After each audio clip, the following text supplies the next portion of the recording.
After kung lumabas ang inyong check ko na yung completeness. Kasi pag may mga naiwan na placental fragments, pwede kong duduin ng nanay. So after na word pulsation, wala na tayo makapang nagpipintig sa puso, yun naman yung paglabas ng inyong. So ito lang naman. Short contraction, palabas ng inyong ng mga excuse me.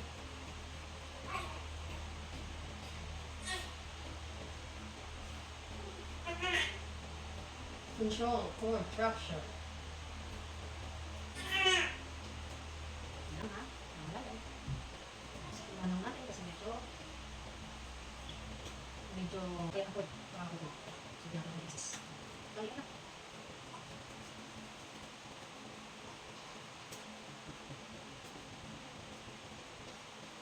Magkabiglag yung mga. Mag-iir eh. Relax.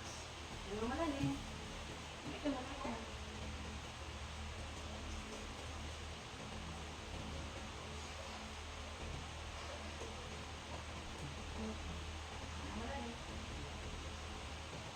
Ano po ang mga?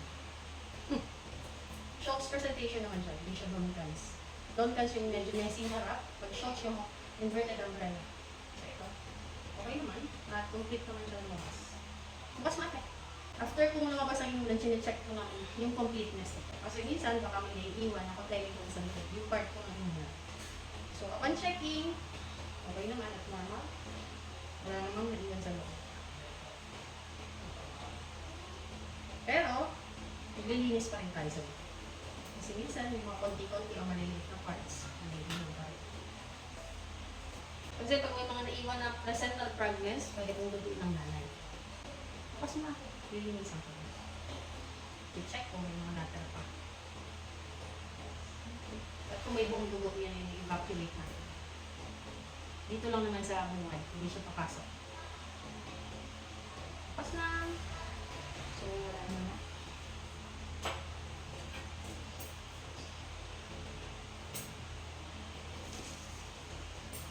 After that is lilinis natin ng gauze with betadine para maiwasan ng infection.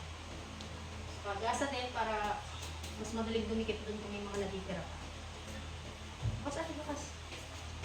Medyo masakit nga lang at hindi komportable sa pasyente. Pero tiis lang, tiis ganda. Bukas ate, bukas na.